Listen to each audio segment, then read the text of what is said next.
নমস্কাৰ বন্ধুসকল, প্ৰজ্ঞান ইউনিভাৰ্ছ চেনেলত আপোনালোকক সকলোকে স্বাগতম জনাইছোঁ। আজি আমি লৈ আহিছোঁ, যিহেতু শাওণ মাহ চলি আছে আৰু এই শাওণ মাহত যিহেতু আপোনাৰ শেষৰ সোমবাৰ, অন্তিম সোমবাৰত কিছু ৰাশিৰ বাবে শুভ হ'বলৈ গৈ আছে আৰু অন্তিম সোমবাৰত কিছু আপোনাৰ যুগ, আজি আমাৰ শুভ যুগ আজি গঠন হ'বলৈ গৈ আছে। আজি তাৰ ওপৰত আমি এই ভিডিঅ'ত আপোনালোকে গম পাব। গতিকে পলম নকৰি আহক আমি ভিডিঅ'ৰ মাজলৈ সোমাই যাওঁ। প্ৰিয় দৰ্শক, হিন্দু ধৰ্মত শাওণ মাহক ভগৱান শিৱৰ পূজাৰ বাবে আটাইতকৈ পবিত্ৰ সময় বুলি গণ্য কৰা হয়।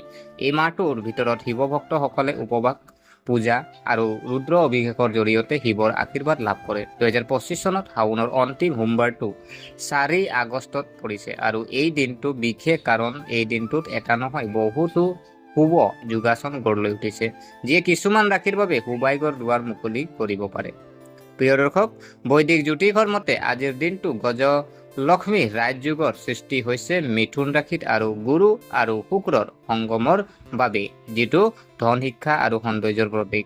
লগতে সূৰ্য আৰু গুৰুৰ অৱস্থানেও দিগদত যোগ গঢ় লৈ উঠিছে, যাৰ ফলত সৌভাগ্য আৰু আত্মবিশ্বাস বৃদ্ধি পায়।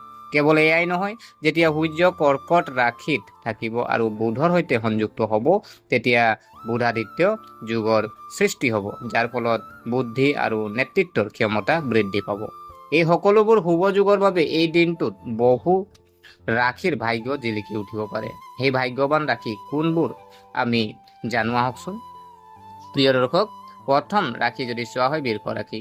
বিশেষকৈ দীৰ্ঘ যুগৰ গঠনৰ বাবে শাওণৰ শেষ সোমবাৰটো বৃষ ৰাশিৰ জাতক জাতিকাৰ বাবে অতি শুভ বুলি প্ৰমাণিত হ'ব পাৰে।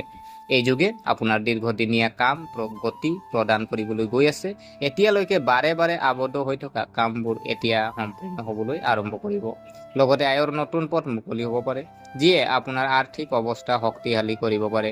ভগৱান শিৱৰ আশীৰ্বাদত এই সময়ত আপুনি আপোনাৰ কষ্টৰ ফল পাবলৈ আৰম্ভ কৰিব।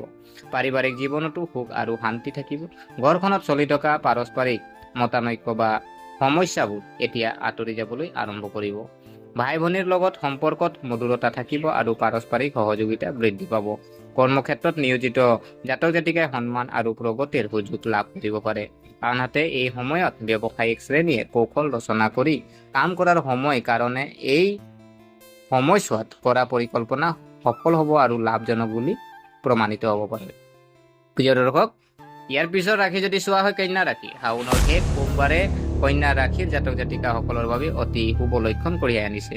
আজিৰ দিনটোত গঠিত গুৰু আৰু সূৰ্যৰ দ্বিধাদক যুগ আপোনাৰ বাবে উপকাৰ বুলি প্ৰমাণিত হ'ব পাৰে।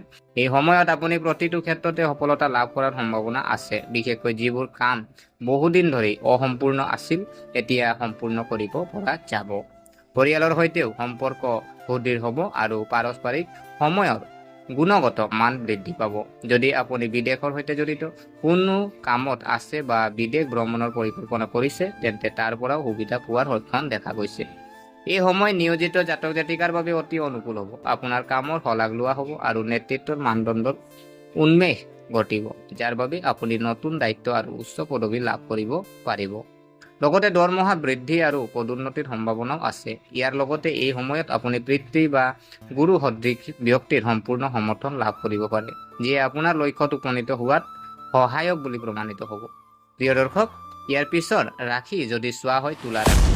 তুলা ৰাশি জাতক জাতিকাৰ বাবে যদি চোৱা হয়, শাওণৰ শেষ সোমবাৰে ভগৱান শিৱৰ বিশেষ আশীৰ্বাদ কঢ়িয়াই আনিব পাৰে আৰু এই সময়ত আপোনাৰ জীৱনত সুখৰ নতুন আৰম্ভণি হ'ব পাৰে। দীৰ্ঘদিন ধৰি যি কাম কৰি আহিছে, এতিয়া তেওঁলোকৰ মাজত সফলতা স্পষ্টকৈ দেখা যাব। আইনী বিষয়ত জড়িত যিসকল জাতক জাতিকা আছে, তেখেতসকলৰ সকাহৰ হুমুনিয়াহ কাঢ়িব পাৰে, কিয়নো আদালতত সম্পৰ্কীয় গোচৰৰ সিদ্ধান্ত আপোনাৰ পক্ষত আহিব পাৰে। পদ আৰু প্ৰতিপত্তি বৃদ্ধিৰ লক্ষণ দেখা গৈছে, যাৰ ফলত সমাজ বা কৰ্মক্ষেত্ৰত আপোনাৰ পৰিচয় আৰু সন্মান বৃদ্ধি পাব। পাৰিবাৰিক সম্পৰ্কৰ কথা ক'বলৈ গ'লে, পিতৃৰ লগত যদি কিবা বিচ্ছিন্নতা বা দূৰত্ব আছিল, তেন্তে এতিয়া আঁতৰাব পৰা যাব। অবিবাহিত জাতক জাতিকাৰ ভাল বিবাহৰ প্ৰস্তাৱ পাব পাৰে আৰু বিবাহিত মানুহৰ বিবাহিত জীৱনত চলি থকা সমস্যাৰ অন্ত পৰিব পাৰে। সংগীৰ সৈতে সম্পৰ্ক গভীৰ হ'ব আৰু একেলগে সময় কটোৱাৰ সুযোগ থাকিব। নতুন চাকৰিৰ সন্ধানত থকা যিসকল জাতক জাতিকা আছে, তেখেতসকলৰ এই প্ৰচেষ্টাই এতিয়া ফল দিব পাৰে।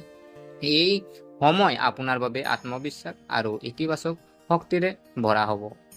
প্ৰিয় দৰ্শক, গতিকে আশা কৰিছোঁ আপোনালোকে ভিডিঅ'টো চাই ভাল পালে।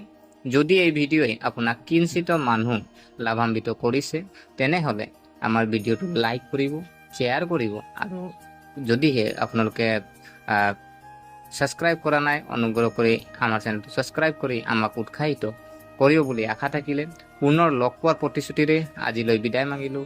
ধন্যবাদ।